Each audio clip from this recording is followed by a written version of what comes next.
Siobhan, have you ever heard of Scopaesthesia?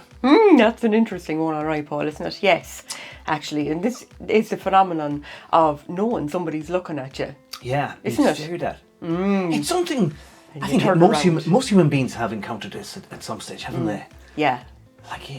And the thing is that not only do you feel that you're being stared at, but when you turn around, you will look directly at who's staring at you. I know. It's so mad, isn't it? Yeah. And nobody knows how they do it, actually.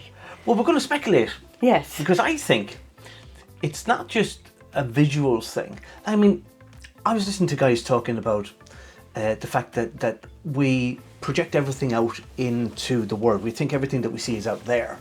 Whereas there's a lot of science to suggest that everything just happens in here, that everything out there is like a hologram, that we create the images in our heads and we project it out. It's remarkable. This small little couple of pounds of a brain living in darkness creates this whole magnificent, colourful world. But I do think that our minds project out into the world, and I think this is part of being able to know when somebody's staring at you.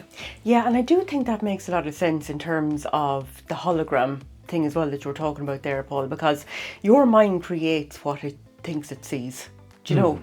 So I think that's why there's a lot of issues with body dysmorphia and things like that as well. And I know I've gone down a different road slightly, but definitely the way you see yourself can be very different to the way somebody else sees you. Somebody says you don't see the world as it is, but you see it as how you are.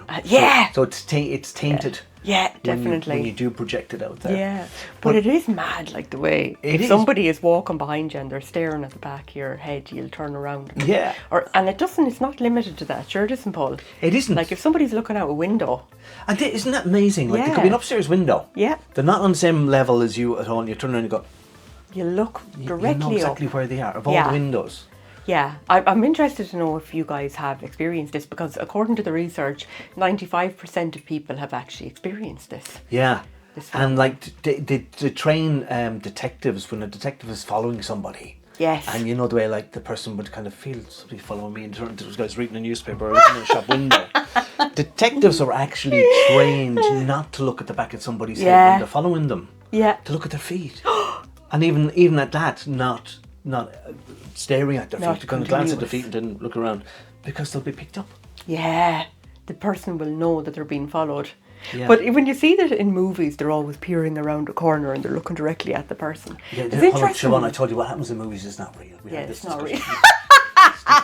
Are you sure, Paul? Yeah. Are you sure? But I'll tell you, Siobhan, when I did martial arts years ago, we used to do drills where you'd stand with your back to somebody and you would have to sense when they were going to make a move on you and which hand they were going to reach out. Oh my God. The just simple thing was you stand with your back to somebody, and at any given time they would just reach out and touch with the right hand or the left hand. It could be that shoulder, it could be that shoulder.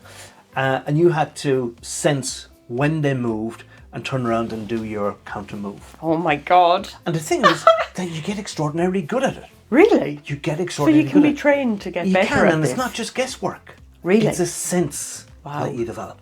But you see it in animals. Animals are brilliant. Like, you know, in the wild, like an animal will sense it's been stalked by a lion or something. That's right, yeah. And just kind of look around. Billy Connolly does some really good videos on this. It's very funny. Wildebeest videos. Classic. Being stalked by lions is very, very funny. But there's even been research on it, and when I was listening to this, it struck a bell with me, because I remember my dog used to be sleeping, and he'd be kind of sleeping over there, you'd be watching telly, but you kind of just look at him sleeping, and next thing you just open an eye and he'd just turn around and look at you. He'd know you were looking at him. Yeah, my cat Freddie is like that as well. Yeah. Be lying on you asleep. He's like this. Little smile on his face, and I could be staring into his face, and next thing he'll just open his eyes. Yeah. Am I still getting the attention? Yes, what's happening here? Why did you stop massaging me? But I think too that if you have a connection with somebody, if it's your other half, or if it's your child or somebody else, I think you'll pick up on them much quicker. Yeah, isn't it interesting as well, which links to this, I think, this phenomenon, is that you could be thinking about somebody for a very long time and they keep coming into your head, and the next thing then they ring you or you bump into them on the street.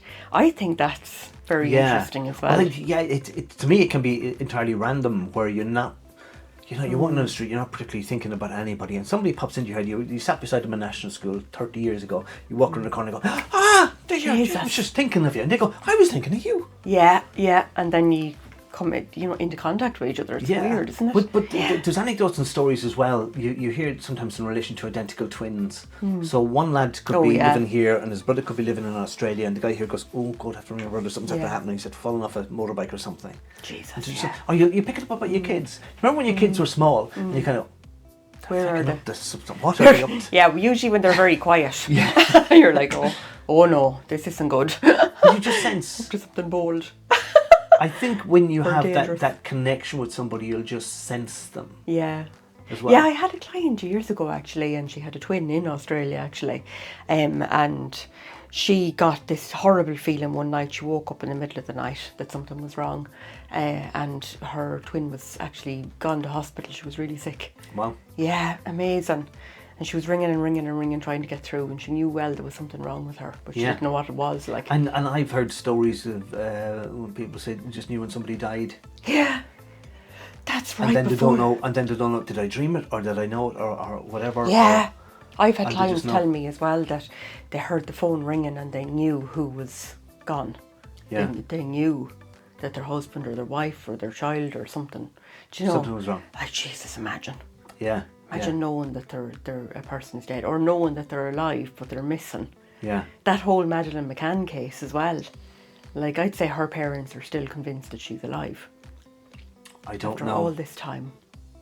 I don't know. It's mad. Something. Anyway, let us know what you guys think. We'd love to hear your comments and see what you think about it. And do you experience any of these phenomena? Yeah, What's the name of it again, Paul? So Scopaesthesia. Scopaesthesia.